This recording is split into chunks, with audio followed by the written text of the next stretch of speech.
आदरणीय काका, आदरणीय वहिनी, आजचा कार्यक्रम काका प्रेरणा देणारा, चेतना देणारा, उत्साह देणारा अशा पद्धतीचा हा कार्यक्रम आणि या कार्यक्रमात आज फार मोठ्या संख्येने उपस्थित असलेले सर्व मान्यवर, आदरणीय कैलास बापू, आदरणीय नरेंद्र भाऊ नारखेडे, घनश्याम अण्णा, चंद्राजबाई, वसंत चौधरी, भाऊसाहेब जीवन चौधरी, गोरख तात्या, दीपक चौधरी साहेब, प्रशांत भाऊ, प्रवीण निकम, आदरणीय सुनील जैन, नेमिचंदजी जैन, रोहित दादा निकम, आदरणीय भाऊसाहेब, आदरणीय गिरीश पाटील साहेब, कांतीलाल भाई, चंद्रशेखर पाटील, सुनील डोंगर पाटील, आबासाहेब धनंजय पाटील, आदरणीय भरत जाधव, आदरणीय शांताराम बाबा, आदरणीय सुरेश बापू, सर्वच मान्यवर. काका, तुम्ही मला फार आवडतात. तुमचा आवाजही मला आवडतो, पण तुमचे विचार जास्त मला आवडतात. काका जर माथल्याला बोलले तर मला चोपड्याला ऐकू येतं. मी त्यांना म्हणतो, काका जरा कमी शब्दात वापरा, कमी आवाजात बोला. काका म्हणतात की माझी देणगी आहे, देवाने दिलेली देणगी आहे. तुमचा आवाज तर आहे, पण तुमच्या हृदयाचं सौंदर्य, तुमच्या हृदयाचं औदार्य हे मी पाहिलेलं आहे. तुमचं शौर्य मी पाहिलेलं आहे. ज्या पद्धतीने तुम्ही कार्यरत आहात ते मी पाहिलेलं आहे.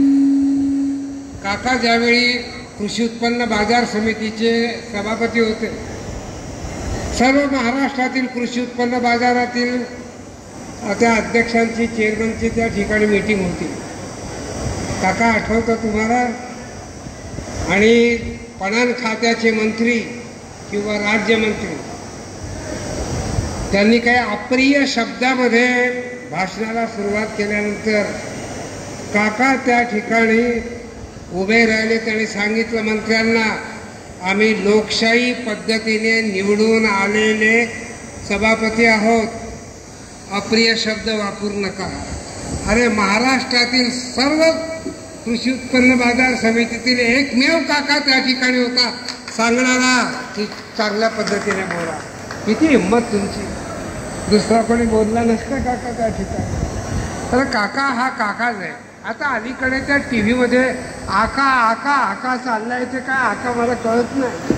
आकाचा अर्थही मला कळत नाही. 15-20 दिवसापासून बंद आहे, पण 1 महिना आका आका आका चालला म्हणून मला तो आका आवडत नाही, मला माझा काका आवडतो. हा काका फार चांगल्या स्वभावाचा आहे, मृदू आहे. जरा मी मागा म्हटलं त्या पद्धतीने की जर नवीन माणूस असेल तर त्याला काका समजणार नाही, पण एक वेळा काकांच्या संगतीत तो आल्यानंतर त्याला म्हणेल की काका अत्यंत एक शानदार माणूस आहे, इमानदार माणूस आहे, वफादार माणूस आहे, सर्वांना सोबत घेऊन जाणारा माणूस आहे, प्रामाणिक माणूस आहे. एक दाखला गोरखताचा परवा वाचला. एक चोर, अट्टल चोर, रात्रंदिवस चोरी करायची. त्याचे मित्र त्याला म्हणायला लागले, अरे तू काय करतो म्हणे असं, किती मेहनत करतो, किती कष्ट करतो, किती श्रम करतो. म्हणले मग? तर म्हणे 2-4 माणसं लावून घे, तुम्हाला चोरी करायला देखील प्रामाणिक माणूस मिळत नाही. अशी आजची परिस्थिती आहे. तुमच्यावर लोक फिदा आहेत, तुमचा प्रामाणिकपणा, ज्या पद्धतीने तुम्ही सबंध काम करताय, एक समर्पित असं जीवन तुम्ही जगताय. जिंदगी क्षमा की मालिम जमा दो लगे, बूझ जाऊंगा लेकिन सुबह कर जाऊंगा. मी प्रामाणिकपणे काम करेन, सेवाभावीप्रमाणे काम करेन. तुम्ही मार्केट कमिटीमध्ये असताना किती मोठं बांधकाम करायची. घनश्याम अण्णा आहेत, सुरेश बापू आहेत, तिकडे आपले हिंगोण्याचे विठ्ठल भाऊ आहेत. एक अग्रगण्य अशी कृषी उत्पन्न बाजार समितीच्या निर्मितीमध्ये आधीपासूनचे सरपंचचा काका तुमचा देखील या ठिकाणी उल्लेख करणं मला आनंददायी वाटतं. तर असे हे काका की ज्यांनी विविध क्षेत्रात फार चांगल्या पद्धतीने काम केलं. आणि काका संघर्ष करतात काका, पण त्याच्यात विवेक आहे. कुठं थांबावं हे काकांना कळतं. अविवेकाची काजळी पिठे विवेकदी पौजळी, योगियांची दिवाळी निरंतर. तर असा विवेकी हा माणूस आहे, संघर्ष करणारा माणूस आहे, लढाऊ माणूस आहे, पण सर्वांना सोबत घेऊन जाणारा असं हे व्यक्तिमत्व आहे. आणि त्यांचा आजचा हा कार्यक्रम करत असताना आम्हाला अतिव आनंद होतो. मला चंद्राबाईचा फोन आला, म्हटलं मुंबईचे शेरीफ आहेत, दंततज्ञ आहेत डॉक्टर हेगडे म्हणून, त्यांचा आजचाच वाढदिवस होता. म्हटलं मी काकांना सोडणार नाही आणि जर थांबलो नाही तर काका मला तालुक्यात येऊ देणार नाही. त्याची शक्ती फार मोठी आहे.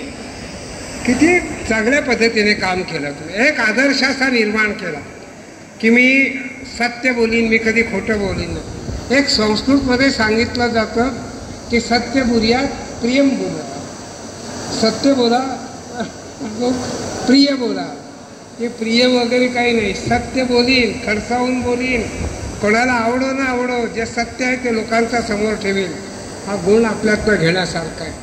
नेता मोठा नसतो, नेत्याला जे कार्यकर्ते मोठे करतात तो कार्यकर्ता नेत्यापेक्षा मोठा असतो. काका तुम्ही माझ्यापेक्षा मोठे आहात, हे संबंध कार्यकर्ते माझ्यापेक्षा मोठे आहेत. अशा पद्धतीचा एक चांगला असा कार्यक्रम की कार्यकर्ता हा कुटुंबातला, कार्यकर्ता माझा जिव्हाळ्याचा, कार्यकर्ता माझा प्रेमाचा, स्नेहाचा. पुढं स्नेह चाले मागा चालती अक्षरे शब्द पाठी अवतरे आणि कृपा आधी. अशा पद्धतीचे काका एक अत्यंत चांगला असा हा कार्यक्रम, देखणा असा कार्यक्रम, कौटुंबिक असा हा कार्यक्रम. आणि या कार्यक्रमामध्ये आपण सर्व संमत झाला. मला आनंद वाटला की काका तुमच्याबद्दल प्रेम, की मला थोडा हेवाही वाटला काका की तुमच्यावर माझ्यापेक्षा जास्त प्रेम दिसलं लोकांवर. अशा पद्धतीने प्रेम मिळवणं सार्वजनिक जीवनात फार महत्त्वाचं. राजकीय जीवनातलं प्रेम जे आहे हे निर्व्या असं प्रेम आपल्या माध्यमातून आपण चोपडा तालुक्यातील लोकांना दिलं. आमच्याकडे बापू आहेत, अण्णा आहेत, तात्या आहेत, भाई आहेत, भाऊ आहेत, व काका एकच म्हणून. चोपडा तालुक्यातला एकच काका, जगन काका, जगन काका असा त्याला काकाच्या संदर्भात म्हणता येईल. इथं तालुक्यामध्ये धोतर घालणारे दोनच आमचे नेते आहेत. गोरखत्या या ठिकाणी बसले आणि काका या ठिकाणी बसलेत. काकांचं पांढरं शुभ्र धोतर, त्यावरचं पांढरा शुभ्र शर्ट, पांढरी टोपी आणि गळ्यातली माळा. वारकरी आहेत, वारकरी नाही. तुमच्या बोलण्यावरून काय लोकांना असं वाटतं की हा वारकरी आहे, तो वारकरी नाही आहे, हा वारकरी आहे. हबप ज्या पद्धतीने वागतात त्या पद्धतीने कुटुंब चालवणारा हा माणूस, वारकरी पद्धतीने काम करणारा हा माणूस, सर्वांना आवडणारा हा माणूस. आणि त्याच्यामुळे काकांमधले गुण आपण घेऊया, काकांमधला प्रामाणिकपणा आपण घेऊया, काकामधलं सत्य बोलणार मी हे आपण घेऊया. अशा पद्धतीचा एक संदेश देणारा हा कार्यक्रम या ठिकाणी झालेला. काका 100 वर्ष तुम्ही जगावं. हर उगता हुआ सूरज रोशनी दे आपको, हर खिलता हुआ फूल खुशबू दे आपको. हम तो कुछ देने काबिल नहीं, ऊपर वाला 100 साल की आयु दे आपको. आपण 100 वर्ष जगा, आम्हाला मार्गदर्शन करा, आमच्या सोबत राहा. कुठं चुकत असेल तर सांगा, पण थोड्या कमी आवाजात सांगा.